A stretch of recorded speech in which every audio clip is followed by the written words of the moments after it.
Hello students, मैं वसीम अकरम WhatsApp में आपका स्वागत करता हूँ। स्टूडेंट्स, आज के लेक्चर में हम लोग पढ़ने वाले हैं एसकेएमयू दुमका यानी सिंधु कानू मुर्मू यूनिवर्सिटी दुमका का यूजी सेमेस्टर 1 का एक सब्जेक्ट है जिनका नाम है SEC1 यानी कि स्किल इनहेंसमेंट कोर्स।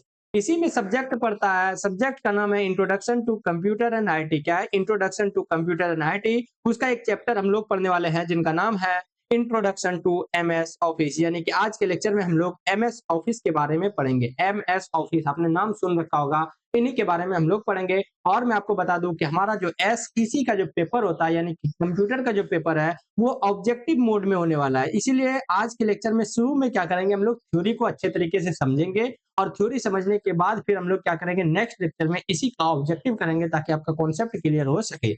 और मैंने जो पीछे लेक्चर पढ़ाया है उसको भी आप लोग देख लीजिएगा तो आपका कॉन्सेप्ट और अच्छे ढंग से हो जाएगा। चलिए शुरुआत करते हैं बिना देर किए हुए। सबसे पहला हमारा थ्योरी का टॉपिक ये है, माइक्रोसॉफ्ट ऑफिस क्या है। माइक्रोसॉफ्ट ऑफिस यानी कि एमएस ऑफिस कहते किसको है? तो देखिएगा यहाँ पर माइक्रोसॉफ्ट ऑफिस, माइक्रोसॉफ्ट एक कंपनी है, ठीक है। उस कंपनी के द्वारा बनाया गया एप्लीकेशन सॉफ्टवेयर है। बात समझे कि नहीं समझे? मतलब एप्लीकेशन सॉफ्टवेयर मतलब काम करने वाला सॉफ्टवेयर, मतलब किसी खास काम के लिए इसको बनाया गया है। बात समझाए थे ना? जैसे व्हाट्सएप को किसी खास काम के लिए बनाया गया है, ट्विटर को किसी खास काम के लिए बनाया गया, यूट्यूब को किसी खास काम के लिए बनाया गया। तो जिस भी ऐप को किसी खास काम के लिए बनाया जाता है, किसी एक स्पेसिफिक काम के लिए बनाया जाता है, उसको हम लोग कहते हैं एप्लीकेशन सॉफ्टवेयर। तो उसी तरह कह रहा है कि माइक्रोसॉफ्ट एक कंपनी है, उस कंपनी के द्वारा माइक्रोसॉफ्ट ऑफिस नाम करके एक एप्लीकेशन सॉफ्टवेयर बनाया गया है। बात समझे? ये एक एप्लीकेशन सॉफ्टवेयर नहीं है बल्कि इसमें बहुत सारे एप्लीकेशन सॉफ्टवेयर है। जैसे जैसे एमएस वर्ड हो गया, एमएस एक्सेल हो गया, एमएस पावर पॉइंट हो गया, एमएस एक्सेस हो गया। इस तरह से न जाने बहुत सारा जो है यानी कि माइक्रोसॉफ्ट का एमएस फॉर माइक्रोसॉफ्ट, ठीक है। एमएस मतलब होता है माइक्रोसॉफ्ट। तो एमएस वर्ड हो गया माइक्रोसॉफ्ट वर्ड, एमएस एक्सेल हो गया माइक्रोसॉफ्ट एक्सेल। क्योंकि ये इन सभी चीजों का यूज जो है ज्यादातर किसमें होता है, ऑफिशियल वर्क के लिए होता है, कार्यालय में काम के लिए होता है। जनरली क्या होता है, ऑफिशियल वर्क के लिए होता है। जैसे कि डॉक्यूमेंट्स तैयार करना यानी कि डॉक्यूमेंट्स प्रिपरेशन के लिए, डाटा मैनेजमेंट के लिए, या मान के चलिए प्रेजेंटेशन के लिए होता है। तो इन सभी चीजों के कारण जो है इसको कहा जाता है एमएस ऑफिस यानी माइक्रोसॉफ्ट ऑफिस। यानी कि ये जो ऐप है ये पूरा पूरी जो है ऑफिस वर्क के लिए डेडिकेटेड है। तो बात समझ गए कि माइक्रोसॉफ्ट जो है एमएस जो है एमएस ऑफिस यानी माइक्रोसॉफ्ट ऑफिस माइक्रोसॉफ्ट कंपनी द्वारा बनाया गया एक एप्लीकेशन सॉफ्टवेयर है, ठीक है। सॉफ्टवेयर नहीं बल्कि सॉफ्टवेयर का समूह है जिसका उपयोग हम लोग ऑफिशियल वर्क या डॉक्यूमेंट प्रिपरेशन या डाटा मैनेजमेंट या प्रेजेंटेशन बनाने के लिए करते हैं। बात समझे? एमएस ऑफिस के अंतर्गत बहुत सारे प्रोग्राम है। जैसे माइक्रोसॉफ्ट ऑफिस के प्रमुख प्रोग्राम जो है क्या है, एमएस वर्ड। एमएस वर्ड क्या होता है, जैसे आप लेटर लिखते हैं, जैसे आप कोई चिट्ठी वगैरह लिखते हैं तो जो टाइपिंग करते हैं तो वो किस में होता है, वर्ड प्रोसेसिंग का काम यानी कि चिट्ठी वगैरह लिखने का काम जो है वो किस में होता है, एमएस ऑफिस में, एमएस वर्ड में होता है। उसी तरह से होता है एमएस एक्सेल। एमएस एक्सेल में क्या होता है, स्प्रेडशीट यानी कि उसमें टेबल की तरह, खाका की तरह बनाया जाता है टेबल। एमएस एक्सेल जो है इसमें आपको पता है कि इस तरह का टेबल बना होता है। तो ये है एमएस एक्सेल, ठीक है। तो इसको हम लोग पढ़ेंगे। चलिए इसके बाद हम लोग देखते हैं एमएस पावर पॉइंट, जिसमें कि पढ़ाने के लिए या किसी कंपनी द्वारा प्रेजेंटेशन देने के लिए जो है इसका इस्तेमाल किया जाता है। प्रेजेंटेशन क्या होता है आगे ये बस जान लीजिए। प्रेजेंटेशन देने के लिए जैसे अभी मैं आपको पढ़ा रहा हूँ ना, तो ये एमएस ऑफिस के थ्रू पढ़ा रहा हूँ, समझ गए। चलिए एमएस एक्सेस, एक्सेस होता है डाटाबेस मैनेजमेंट के लिए, कोई भी डाटा को मैनेज करने के लिए एमएस एक्सेस का इस्तेमाल करते हैं। नेक्स्ट देखिएगा हम लोग एमएस वर्ड को पढ़ते हैं, जिसमें से पहला सॉफ्टवेयर जो है हमारा एमएस वर्ड है। यहाँ पर हम लोग ने देखा ना इतना सारे सॉफ्टवेयर, इसमें से पहला सॉफ्टवेयर है एमएस वर्ड। तो याद रखिएगा एमएस वर्ड क्या है, तो कहा जाता है कि एमएस वर्ड जो है ये वर्ड प्रोसेसिंग सॉफ्टवेयर है। वर्ड प्रोसेसिंग सॉफ्टवेयर यानी कि वर्ड को टाइप करने वाला सॉफ्टवेयर है। हम लोग क्या करते हैं, लेटर वगैरह टाइप करते हैं एमएस वर्ड के थ्रू, इसीलिए इसको हम लोग वर्ड प्रोसेसिंग करते हैं। मतलब कि वर्ड को हम लोग लिखते हैं, टाइप करते हैं और इसके में जो लिखते हैं उसको सजा उजा के जो है लेटर का फॉर्मेट देते हैं या किसी और चीज का फॉर्मेट हम लोग बना सकते हैं। पूरा जितना चिट्ठी उट्ठी सर्कुलेट होता है ना, जितना भी आप लेटर वगैरह देखते हैं तो वो आपको एमएस वर्ड का ही लेटर मिलेगा, जिसका इस्तेमाल जो है क्या होता है, कोई भी फाइल क्रिएट करने के लिए, एडिट करने के लिए, फॉर्मेट सजाने के लिए या प्रिंट करने के लिए किया जाता है। इसका उपयोग जनरली ऑफिस वगैरह में, बिजनेस वगैरह में, स्कूल में ज्यादातर मात्रा में किया जाता है। और एमएस ऑफिस का जो एक्सटेंशन है वो क्या है, डॉट डीओसी। क्या है, डॉट डीओसी, ऐसे याद रख सकते हैं, डॉट डीओसी, इतना सा भी याद रखिएगा चलेगा। ठीक है, तो डॉट डीओसी, जैसे कि हम लोग फोटो वगैरह खींचते हैं तो देखे होंगे, फोटो में क्या आता है, सबसे लास्ट में नाम रहेगा, इधर शुरू में कुछ नाम रहेगा, डॉट जेपीजी। ठीक है, तो इसको बोलते हैं एक्सटेंशन। उसी तरह से और कहीं पर आपको देखने के लिए मिलेगा फोटो में, जेपीजी हो गया, पीएनजी, इस तरह का। पीडीएफ अगर है तो पीडीएफ में आपको देखने के लिए मिलेगा डॉट पीडीएफ। ठीक है, मान के चलिए वीडियो है तो डॉट एमपी4, इस तरह का, इसको हम लोग बोलते हैं एक्सटेंशन। डॉट के बाद जो आता है ना उसको हम लोग बोलते हैं एक्सटेंशन। उसी तरह से एमएस वर्ड में अगर आप कोई फाइल बनाते हैं तो उसमें रहेगा, कुछ नाम लिखिएगा आप अपने हिसाब से, और डॉट डीओसी रहेगा। ठीक है, डॉट डीओसी रहेगा, ये होता है एमएस वर्ड का एक्सटेंशन। तो ये बातें आप ध्यान में रखिएगा। चलिए नेक्स्ट क्वेश्चन देख लेते हैं, इसी में नेक्स्ट क्या कर रहा है, थोड़ा फीचर्स वगैरह देख लेते हैं, क्या है फीचर्स। तो चलिए, features of MS word. MS word की जो विशेषताएं हैं, जैसे कि हम लोग एमएस वर्ड में क्या कर सकते हैं, डॉक्यूमेंट्स को क्रिएट कर सकते हैं। क्या क्या क्रिएट कर सकते हैं, एमएस वर्ड में लेटर बना सकते हैं, कोई भी रिपोर्ट बना सकते हैं, जैसे असाइनमेंट वगैरह बना सकते हैं। तो ये सभी चीजों को हम लोग इसमें क्या कर सकते हैं, क्रिएट कर सकते हैं। इसीलिए जो है इसका इस्तेमाल हम लोग बहुत व्यापक मात्रा में करते हैं, जैसे लेटर वगैरह। कोई ऑफिस में जनरली जो ऑफिस होता है, जितना भी सरकारी प्राइवेट ऑफिस है, उसमें अगर लेटर, रिपोर्ट या असाइनमेंट इस टाइप का कोई भी चीज होता है, यानी वर्ड को अगर आप टाइप करते हैं तो वो एमएस वर्ड होता है। ठीक बात समझे। अगला देखिएगा, एडिटिंग टूल्स होता है, यानी कि किसी भी चीज को, लिखे हुए चीज को एडिट करने का काम भी इससे हो जाता है। टेक्स्ट को, यूजर्स टेक्स्ट को क्या कर सकते हैं, अपने लिखे हुए चीजों को क्या कर सकते हैं, कुछ नया चीज उसमें इंसर्ट कर सकते हैं, ऐड कर सकते हैं, डिलीट कर सकते हैं कुछ लिखे हुए चीजों को, कॉपी पेस्ट कर सकते हैं, यानी कि कहीं वेबसाइट से उठा के डायरेक्ट आप कर दीजिए वहां पर, क्या बोलते हैं, मान के चलिए चैट जीपीटी में कोई चीज सर्च किया, उसको जो है एमएस वर्ड में उठा के कॉपी पेस्ट कर सकते हैं। तो जो करना है कर सकते हैं, संपादित कर सकते हैं। इस तरह चीज की विशेषताएं एमएस वर्ड की है। अब देखिए कुछ शॉर्टकट कीज जो आपके एग्जाम में पूछे जाते हैं, जैसे कि कॉपी करने के लिए। कॉपी क्या होता है, एक जगह से उठा के दूसरे जगह। कॉपी होता है मतलब यहाँ का चीज जो है फोटो खींच के अब दूसरे जगह भी सेम चीज रख रहे हैं, इसको बोलते हैं कॉपी। जैसे अगर मैं वसीम अकरम हूँ, मेरा कॉपी बनाया जाए तो मैं तो यहाँ रहूंगा ही, लेकिन मेरा जैसे ही कॉपी बनाया जाएगा तो बगल में भी एक आदमी आ जाएगा। ठीक है, तो इसको बोलते हैं कॉपी। मुझे अगर उठा के ले जाएगा तो उसको हम लोग बोलते हैं कट। उसको क्या बोलते हैं, कट, याद रखेगा। मुझे अगर उठा के ले जाया जाएगा तो मुझे बोलते हैं कट। जैसे कि मान के चलिए कि कोई चीज यहाँ पर, ये पेन है, इस पेन को अगर कॉपी करके यहाँ पर रखा जाए तो दो पेन बन जाएगा, इसको कॉपी बोलते हैं।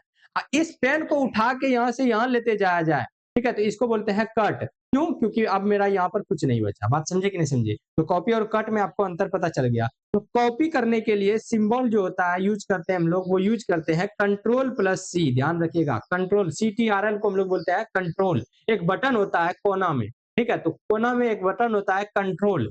कंट्रोल+C अगर दबाइएगा, कंट्रोल दाबने के बाद ऐसे C दाबिएगा। देखा, अगर मैं मतलब कीबोर्ड में दिखा देता हूँ, थोड़ा उल्टा दिखेगा। ये देखिए आपके सामने जो इधर गया है, ये बटन जो दिख रहा है ना, ये कंट्रोल है। अगर इस कंट्रोल बटन को दाबने के बाद मैं अगर यहाँ पर देखिए C दबा रहा हूँ तो मतलब कॉपी हो गया। ठीक है, तो ये बटन कंट्रोल, ध्यान रखिएगा। चलिए, तो कंट्रोल+C करते हैं तो कॉपी होता है। आप उस चीज को दूसरे जगह पेस्ट करने के लिए, मतलब रखने के लिए, मतलब देखिए इसका कॉपी तो हो गया। अब इसको अगर आप यहाँ रखना चाहते हैं तो क्या दबाना पड़ेगा, कंट्रोल+V दबाना पड़ेगा। क्या दबाना पड़ेगा, कंट्रोल+V। इसको बोलते हैं पेस्ट, चिपकाना। तो कॉपी कर लिया कंट्रोल+C से, और यहाँ पर लेके जाके क्या कर लिया, कंट्रोल+V कर दिए, तो वहां इसका जो है फोटो कॉपी यहाँ पर बन जाएगा। बात समझे कि नहीं समझे। चलिए, एक होता है कट करना, यानी कंट्रोल+X अगर दबा देते हैं तो यहाँ का चीज उठ के दूसरी जगह चला जाता है। वहां पर कंट्रोल+V कर दीजिए, पेस्ट कर दीजिए, तो यहाँ का चीज गायब हो जाएगा और दूसरे जगह पर जो है वो पेस्ट हो जाएगा। तो कंट्रोल+C याद रखिएगा कॉपी, कंट्रोल+V पेस्ट, और कंट्रोल+X मतलब होता है कट करना। कंट्रोल+S का मतलब होता है सेव करना। किसी भी फाइल को सेव करने के लिए हम लोग क्या करते हैं, कंट्रोल+S करते हैं। ठीक है, तो इस बात को ध्यान में रखिएगा। आगे देख लेते हैं, फॉर्मेटिंग टूल्स होते हैं। एमएस वर्ड के अंदर फॉर्मेटिंग टूल्स होते हैं, जैसे कि हम लोग किसी भी लिखे हुए चीज को हम लोग आकर्षक दिखाने के लिए, अच्छे तरीके से सजाने के लिए हम लोग क्या कर सकते हैं, उसको बोल्ड कर सकते हैं। बोल्ड मतलब मोटा कर सकते हैं। इटैलिक मतलब थोड़ा सा टेढ़ा कर सकते हैं। सीधा देखे होंगे ना, ऐसे करते हैं इटैलिक तो टेढ़ा हो जाता है। अंडरलाइन कर सकते हैं, कुछ लिखा हुआ चीज है उसको अगर ऐसे अंडरलाइन करना है तो ये भी कर सकते हैं। फॉन्ट साइज को बड़ा या छोटा कर सकते हैं। कलर को हम लोग, फॉन्ट कलर को चेंज कर सकते हैं। जैसे देखिए ऊपर में यहाँ पर ग्रीन है और यहाँ पर ब्लैक है, तो ये सभी चीज सजा के लिखने का काम और यहाँ पर देखिएगा रेड भी है। तो सजाने का काम जो किया जाता है वो फॉर्मेटिंग टूल से किया जाता है। बेसिक आपको जानना है एमएस वर्ड में। अब देख लेते हैं एमएस वर्ड में ही होता है स्पेल चेकर, यानी कि स्पेलिंग चेक करने के लिए कोई चीज जो लिखते हैं वो ऑटोमेटिक जो है आपका एमएस वर्ड स्पेलिंग भी चेक कर लेता है। अगर गलत रहता है तो इसके नीचे लाल कलर यहाँ पर उग जाएगा, ठीक है। अगर सही रहेगा तब कुछ नहीं उगेगा। या ग्रामर वगैरह भी जो कोई सेंटेंस लिखते हैं तो ग्रामर वगैरह भी जो है एमएस वर्ड अपने आप चेक कर लेता है। इसी चीज को बताया गया है कि एमएस वर्ड क्या करता है, स्पेलिंग और ग्रामर की गलतियों को ऑटोमेटिकली जांचता है। तो एमएस वर्ड में ये पावर है। अगला है इंसर्ट टूल। इंसर्ट टूल में होता है कि किसी भी चीज को आप अपने डॉक्यूमेंट्स में, अपने लेटर में इंसर्ट कर सकते हैं, मतलब जोड़ सकते हैं। जैसे कि आपको अगर पिक्चर जोड़ना है, फोटो वगैरह भी जोड़ना है तो आप उसको फोटो को भी इंसर्ट कर सकते हैं। आपको अगर मान के चलिए टेबल वगैरह जोड़ना है, टेबल जो है इस तरह का चीज जो है आपको जोड़ना है एमएस वर्ड में, लेटर में अगर जरूरत है टेबल जोड़ने का तो जोड़ सकते हैं। कोई चार्ट वगैरह या शेप वगैरह या कोई सिंबल्स जोड़ सकते हैं। इन सभी चीजों को आप अपने जो है इंसर्ट टूल के थ्रू जोड़ सकते हैं एमएस वर्ड के पीडीएफ में। अब देखिएगा प्रिंटिंग, यानी कि वर्ड में बनाए गए डॉक्यूमेंट्स को जो है प्रिंटर से हम लोग प्रिंट भी कर सकते हैं। जो भी हम लोग डॉक्यूमेंट्स टाइप किए, लेटर बनाए, उसको हम लोग क्या कर सकते हैं, प्रिंट आउट भी निकाल सकते हैं प्रिंटर के थ्रू। अब देखते हैं दूसरा जो हमारा माइक्रोसॉफ्ट ऑफिस का जो दूसरा एप्लीकेशन है जिसका नाम है एमएस एक्सेल, माइक्रोसॉफ्ट एक्सेल। ये बहुत ही ज्यादा काम का चीज है, वो भी काम का है, ये भी काम बहुत ज्यादा काम का है, क्योंकि ये जो है कहने का मतलब है एमएस एक्सेल क्या करता है, ये एक स्प्रेडशीट सॉफ्टवेयर है। स्प्रेडशीट बोलता है मतलब इसमें टेबल वगैरह होता है, ठीक है, टेबल बना होता है ऑटोमेटिक जो है टेबल बना होता है। तो इसको आप समझ सकते हैं कि स्प्रेडशीट होता है। इस तरह से समझिए कि इस तरह से ऐसे ऐसे करके टेबल, बहुत सारा टेबल, अनगिनत टेबल बना होता है। इस तरह का बहुत जो है अनगिनत टेबल बना होता है। इसी में हम लोग जो है क्या कर सकते हैं, इसका उपयोग हम लोग जैसे डाटा स्टोरेज के लिए, हम लोग कैलकुलेशन वगैरह के लिए, मतलब बहुत सारा चीज, जैसे डाटा आपके पास है तो उसको आप इस एक्सेल शीट में रख सकते हैं। एक्सेल शीट में उसको सजा के रख सकते हैं। जैसे मान के चलिए 500 लोगों का आपके पास अकाउंट का डिटेल मालूम हो गया तो आप एक साइड में नाम लिख सकते हैं, उसके बगल में कितना रुपया है, कब खर्चा किया, कितना खर्चा किया, कब कितना बैलेंस था, ऐसे आप टेबल बना सकते हैं। तो यानी कि डाटा स्टोरेज के लिए हम लोग कर सकते हैं, कैलकुलेशन वगैरह के लिए इसमें आराम से सब फॉर्मूला, मैथ का हर एक फॉर्मूला इसमें सेट होता है। कोई भी चीज को एनालिसिस करने के लिए हम लोग इसका इस्तेमाल करते हैं। और इस एक्सेल का जो फाइल का एक्सटेंशन होता है तो वो याद रख लीजिएगा XLX है। जैसा कि आपको हमने बताया था वर्ड का होता है .doc, उसी तरह से जो है एमएस एक्सेल का होता है .xls, ये ध्यान रखिएगा, ठीक है। तो एक्सटेंशन पूछा जाता है आपके एग्जाम में कि इसका एक्सटेंशन का शॉर्टकट क्या होता है, मतलब एक्सटेंशन क्या होता है एक्सेल का। अब हम लोग देखते हैं स्ट्रक्चर ऑफ एक्सेल सीट, यानी कि एक्सेल सीट की बनावट कैसे होती है। तो एक्सेल सीट की बनावट देखने के लिए सबसे पहले आपको मैं आपके सामने लाइन खींच दे रहा हूं। ये जितने भी लाइन मैंने खींचा, हर एक में क्या है देखिएगा, लाइन जो खींचा तो यहाँ पर देखिएगा ये एक घर हो जाए, ये एक घर कहलाता है, ये एक घर कहलाता है। इसको हम लोग बोलते हैं कॉलम।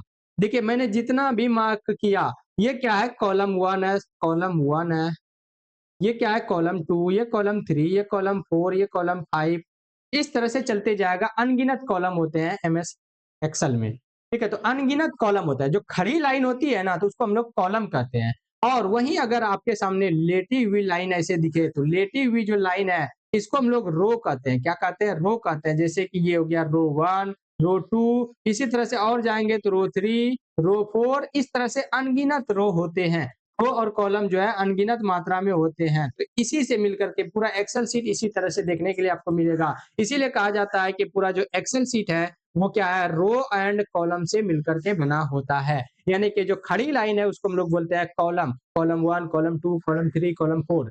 और हम लोग जो लेटा हुआ लाइन है उसको हम लोग बोलते हैं रो 1, रो 2, रो 3, रो 4, ठीक है। तो ध्यान रखिएगा रो एंड कॉलम। देखिए रो कैसा होता है, रो होता है हॉरिजॉन्टल लाइंस, यानी कि जो लेटा हुआ लाइन है, हॉरिजॉन्टल लाइन जो लेटा हुआ लाइन है इसको हम लोग कहते हैं रो। रो को हम लोग 1 2 3 4 5 6 7 ऐसे गिनते चल जाते हैं, ठीक है। तो जैसे अभी आपके सामने दिखा रहा है तो रो 1, रो 2, रो 3, ये जो ऐसा लाइन है, ऐसा जो घर है रो 4, इसको हम लोग कहते हैं रो। ध्यान रहेगा रो, ठीक।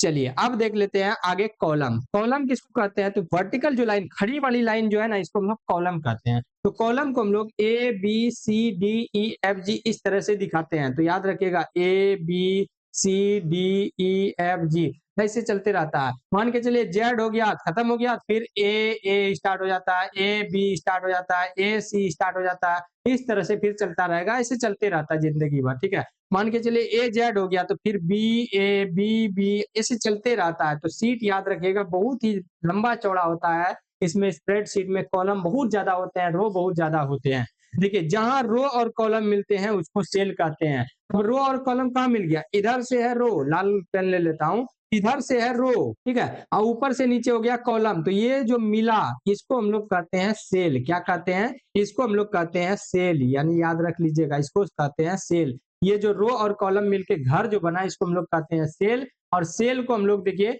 A1 B2 C3 इस तरह से दिखाते हैं। क्यों, क्योंकि ए देखिए यहां से देखिए इस सेल को हम लोग क्या कहेंगे, बी कॉलम में है तो बी हो गया, किस रो में है, सेकेंड रो में है तो ये B2 कहलाएगा, ठीक। वहीं अगर हम बात करें इसकी तो इसको कौन सा सेल कहेंगे, बी कॉलम में है, चौथे रो में है तो B4 कहेंगे। तो ध्यान रखिएगा इस तरह से नाम होता है सेल का। अब आगे देख लेते हैं कि इसका जो फॉर्मेटिंग होता है इसमें भी सेम कम डाटा एंट्री होता है। जैसे कि इसमें हम लोग नंबर्स कोई भी चीज लिख सकते हैं, नंबर्स डाल सकते हैं या डेट्स वगैरह या कोई भी कैलकुलेशन हम लोग इसमें कर सकते हैं आराम से एमएस एक्सेल में। अब इसमें फॉर्मेटिंग भी होता है, फंक्शंस जो होते हैं बहुत ज्यादा इसमें फंक्शंस होते हैं, फॉर्मूला वगैरह होते हैं। अब देख लेते हैं एमएस एक्सेल में फॉर्मूला और फंक्शन से कैलकुलेशन की जाती है। जो फॉर्मूला है, जो फंक्शन है, उसको मिला करके जो हम लोग कैलकुलेशन करते हैं, मैथ का जितना कैलकुलेशन है सब इसमें पड़ा हुआ है। जैसे कि हम लोग सम का यूज करके जोड़ सकते हैं किसी चीज को, एवरेज का यूज करके कोई भी चीज का एवरेज निकाल सकते हैं, काउंट का यूज करके कितना संख्या इसमें हम लोग काउंटिंग कर सकते हैं, मैक्स का यूज करके जो बड़ा वैल्यू है, सबसे बड़ा वैल्यू है, मैक्सिमम वैल्यू, उसको निकाल सकते हैं। हम लोग मीन का इस्तेमाल करके MIN अगर लिखते हैं तो इसका मतलब हो गया कि इसमें सबसे छोटा वैल्यू कौन सा है। तो इन सभी चीजों को हम लोग यहाँ पर कर सकते हैं, परसेंटेज निकाल सकते हैं, कोई भी फॉर्मूला हम लोग मैथ का यहाँ पर अप्लाई कर सकते हैं। एक्सेल सीट में फॉर्मूला हमेशा साइन से शुरू होता है, याद रख लीजिएगा। चलिए उतना बड़ा चीज नहीं है। अब देख लेते हैं चार्ट एंड ग्राफ्स के बारे में। तो इसमें जो है बहुत सारे ग्राफ्स, बहुत सारे चार्ट्स को हम लोग दिखा सकते हैं, जैसे कि bar chart, pie chart, line chart, इन सभी चीजों को हम लोग इसमें इंक्लूड कर सकते हैं। और इसमें जो डाटा एनालिसिस, एक्सेल जो है बड़ी बड़ी डाटा का जो है एनालिसिस कर सकता है, विश्लेषण कर सकते हैं, चाहे कितना भी बड़ा डाटा हो उसको जो है, क्योंकि इसमें सजा सजाया हुआ में आपको मिल जाता है, तो सजे हुए डाटा को जो है आपको देखना, आपको उसको वेरीफाई करना, एनालिसिस करना आसान हो जाता है। अब इसमें देख लेते हैं सॉर्टिंग एंड फिल्टरिंग। सॉर्टिंग, ये एक्सेल में डाटा को हम लोग सॉर्ट और फिल्टर भी कर सकते हैं। सॉर्ट कहते हैं कि उसको सीरियल वाइज सजाना, चाहे तो आप मान के चलिए कि डेट वाइज सजा सकते हैं, चाहे नंबर्स वाइज सजा सकते हैं, चाहे नाम वाइज सजा सकते हैं।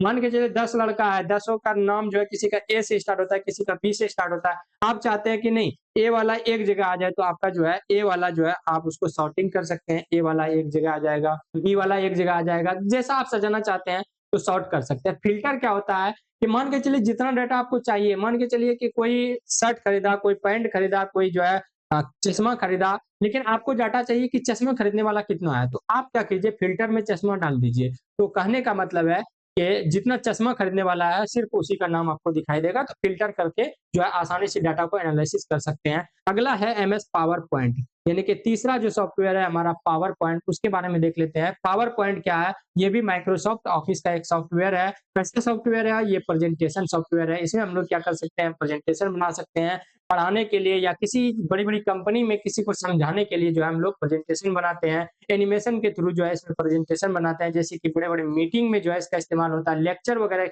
अभी मैं आपको पढ़ा रहा हूँ प्रेजेंटेशन के थ्रू, मतलब एमएस पावर पॉइंट के थ्रू पढ़ा रहा हूँ। सेमिनार वगैरह अटेंड करने के लिए उसमें लोगों को समझाने के लिए स्लाइड शो बनाया जाता है, ठीक है, जो कि अपने आप चलते रहता है, ये ऑटोमेटिक चलता है जब जरूरत पड़ता है, जितना टाइम में इसको स्लाइड होना है, इस तरह से होना है, ये ऑटोमेटिक जो है अपने आप जो है होते रहता है, इसमें कोई दिक्कत नहीं है। अब देख लीजिए जो पावर पॉइंट का फाइल एक्सटेंशन है वो क्या है, डॉट पीपीटी। क्या है, डॉट पीपीटी। आपको हमने 3 एक्सटेंशन बताया। पहला हमने बताया कि डॉट डॉक रहेगा तो ये एमएस वर्ड का एक्सटेंशन है। दूसरा हमने बताया डॉट XLS रहेगा तो ये एक्सेल का है। और तीसरा हमने बताया डॉट पीपीटी रहेगा तो ये प्रेजेंटेशन यानी पावर पॉइंट का है। चलिए आप देख लेते हैं पावर पॉइंट की संरचना कैसी होती है, प्रेजेंटेशन जो है इसमें कैसे हम लोग देते हैं। तो इसमें जो हम लोग प्रेजेंटेशन देते हैं वो स्लाइड के थ्रू देते हैं। ये जो है ये जो एक पेज देख रहे हैं ना, इसको हम लोग कहते हैं एक स्लाइड, याद रखिएगा। एक पेज को हम लोग एक स्लाइड कहते हैं और इसी स्लाइड में हम लोग क्या कर सकते हैं कि टेक्स्ट कुछ लिख सकते हैं, जैसे आपके सामने लिखा हुआ है। इमेज डाल सकते हैं, जैसा इमेज मान के चलिए दिखाता हूँ मैं आपको इमेज, ठीक है, हाँ, दिख जाएगा। यहाँ पर देखिएगा आपके सामने एक मेरा लोगो बना हुआ है कोचिंग का। कहने का मतलब है यहाँ पर मैंने इमेज डाल दिया, तो आप ये डाल सकते हैं इमेज। कोई भी चार्ट वगैरह बना सकते हैं जो मैंने यूज़ अभी नहीं किया है। ऑडियो वगैरह इसमें आप रख सकते हैं, वीडियो वगैरह भी इसमें आप ऐड कर सकते हैं। तो ये सभी चीज़ों के मिलने से जो है पावर पॉइंट का प्रेजेंटेशन यानी स्लाइड बनता है। अब देख लेते हैं फीचर्स क्या है। तो हम लोग पावर पॉइंट को जो है इसमें स्लाइड जो है क्रिएट करने के लिए इसमें हम लोग क्या कर सकते हैं, स्लाइड को, प्रेजेंटेशन के स्लाइड को बनाया जा सकता है। चाहे आप अनगिनत स्लाइड बनाइए, कितना भी स्लाइड बनाना है बना सकते हैं। जैसे आपको एक चीज मैं दिखाता हूँ, बहुत सारा चीज मैं आपके राज यहाँ पर देखिए मेरे सामने कितना है, 516 पेज स्लाइड है टोटल। यहाँ पर आपको दिख रहा होगा ये मोटा मोटा 434वां स्लाइड हम लोग पढ़ रहे हैं। ठीक है, तो ये ध्यान रखिएगा। टोटल ये मैं जो बनाया हूँ, ठीक है। चलिए अब देख लेते हैं स्लाइड का लेआउट। तो स्लाइड का लेआउट जो है इसमें हम लोग क्या कर सकते हैं, टेक्स्ट नहीं है, टेक्स्ट, TEXT, टेक्स्ट और इमेज यानी कि लिखे हुए चीज को और इमेज को हम लोग जो है इसको सजा सकते हैं, अरेंजमेंट कर सकते हैं। इसी को हम लोग कहते हैं लेआउट। मतलब अच्छे तरीके से, जैसे मैंने क्या किया देखिए, ऊपर में रेड तरीके से सजाया, एकदम लाइन बाय लाइन। ये जो टॉपिक है इसको मैंने ग्रीन कलर से लिया है, जो ब्लैक कलर से लिया है वो एकदम मेजर चीज है, उसके बारे में इंफॉर्मेशन है, उसको मैंने लिया। तो इस तरह से आप सजा सकते हैं और इस सजाने को हम लोग कहते हैं स्लाइड लेआउट। क्या कहते हैं, लेआउट, यानी सजाना को हम लोग क्या कहते हैं, किसी भी लिखे हुए चीज को, टेक्स्ट को या इमेज को हम लोग सजा सकते हैं अच्छे तरीके से, इसी को हम लोग कहते हैं स्लाइड लेआउट। अगला है एनिमेशन इफेक्ट। बताए थे ना कि इसमें ऑटोमेटिक जो है आप सेट कर दीजिए, ऑटोमेटिक जो है आपका स्लाइड चलता रहेगा। एनिमेशन में टेक्स्ट या किसी भी ऑब्जेक्ट में मोशन इफेक्ट जोड़ सकते हैं, वो अपने आप चल सकता है इसमें, बात समझे। चलिए स्लाइड ट्रांजिशन, ट्रांजिशन क्या होता है, एक स्लाइड से दूसरे स्लाइड में जाने के लिए जो है हम लोग जो यूज करते हैं, ऑटोमेटिक देखेंगे कभी फूल बन के, कभी चिड़िया बन के उड़ जाता है, कभी एकदम बहुत अच्छे तरीके से गायब हो जाता है। इस तरह चीजों को हम लोग क्या बोलते हैं, स्लाइड बोलते हैं, ट्रांजिशन बोलते हैं। ठीक है, तो हम लोग क्या करते हैं, ट्रांजिशन के थ्रू विजुअल इफेक्ट देते हैं। जब एक स्लाइड से दूसरा स्लाइड लाते वक्त हम लोग क्या देते हैं, विजुअल इफेक्ट देते हैं, अच्छे तरीके से इफेक्ट देते हैं। ठीक है, चलिए अब देख लेते हैं मल्टीमीडिया सपोर्ट क्या होते हैं, कि MS पावर पॉइंट में हम लोग इमेज हो गया, वीडियो हो गया, ऑडियो को भी जोड़ सकते हैं, यानी कि हम लोग इसमें सब चीज जोड़ सकते हैं। चलिए स्लाइड शो क्या होते हैं, स्लाइड शो होते हैं कि किसी भी चीज को जो है आप जो लिखे MS पावर पॉइंट में, उसको अपने ऑडियंस को जो है ऑडियंस के सामने प्रस्तुत कर सकते हैं, उसको रिप्रेजेंट कर सकते हैं अपने ऑडियंस के सामने। ठीक है, इसी को हम लोग कहते हैं स्लाइड शो। जैसे मैं अभी आपके सामने प्रस्तुत कर रहा हूँ, पढ़ा रहा हूँ, तो ये क्या कहलाएगा, स्लाइड शो कहलाएगा।